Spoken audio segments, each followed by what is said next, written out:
Bu renkli täsin fotosuratlar 1968-nji ýylyň 20-nji we 21-nji awgustunda Warşawa ulalaşygyna esaslanan Sowet Soýuzynyň öňe başçylygyna goşunyň Çekoslowakiýa giren mahal düşürilipdir.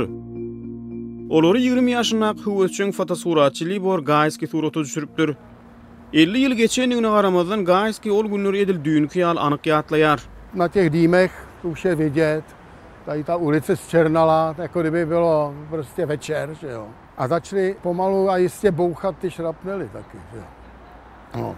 Čili tady byla strašná panika, lidi se schovávali, kam mohli za auta, padali na zem. Ol wakalardan bir gün ozal Rimden ýagny dynjalykdan dolanan ekeni. Harby hereket onuň üçin hem tutuş ýurdun halkyna bolşy ýaly garaşylmadyk ýagdaýa öwürilipdir. Ol Pragada tanklaryň aýlanýanyny gören wadyna fotosuraty düşürýän enjamyny alyp köçelerde gezmäge başlapdyr. 8-9 hodiny spousta lidí v podstatě to nechápala pořád ještě, že to je úder mocenský. Myslela, že to může být třeba nějaké vojenské cvičení nebo co. Taky na téhle fotce je vidět, že tam jezdí děti na tom tanku, jako kdyby se vozili někde na nějaké atrakci. Že? Neříkám veselé, ale brali to jako s tím pocitem, že o nic vážného celkem asi nejde. No.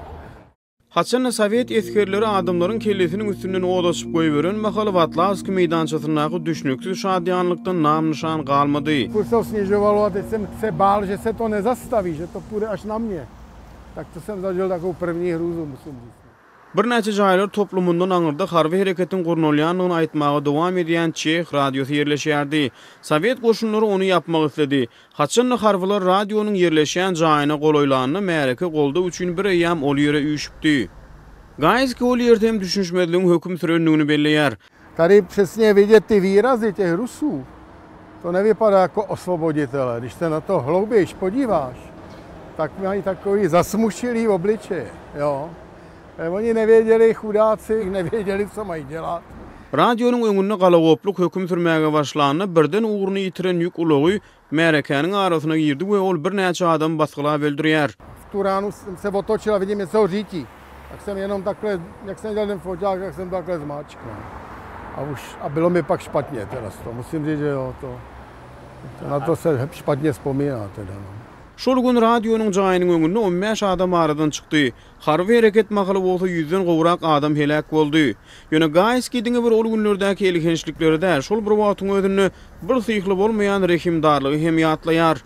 Začalo hořet, lidi to zapalovali, ale nejhorší vlastně situace byla, že ty vojáci byli uvnitř.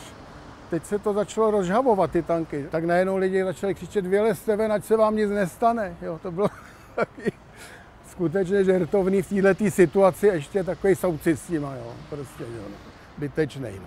Bu dartgynlygyň fonunda ýüze çykan ýeketä gustoly hem gülkünç ýagdaý däldi. Někdo našel ceduly, takhle na nějakém tom staveništi, co bylo tady dole prostřed Václaváku, tak našel ceduly nezaměstnaným vstup přísně zakázán. A to je takový ten český černý humor, že s tím jezdili jako, a lidi se smáli.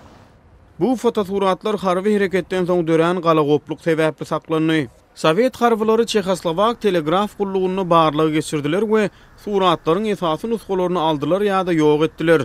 Ýöne muňa garamazdan bu suratlar awat kaldy. Ty barevny zůstaly z toho důvodu, že barevné negativy se vyvolávaly jednou za týden.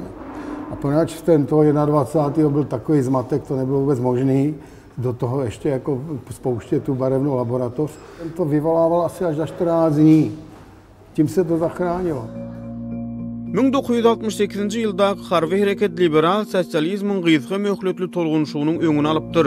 Ol tolgunçuklaryň iň meşhury hem Praganyň bahary hasaplanypdyr. Gajskiň ol wakalar baradaky fotosuratlary saklanyp galypdyr. Emma Wilin siýasy reforma umydy tutuş bir nesil üçin ýok edilipdir.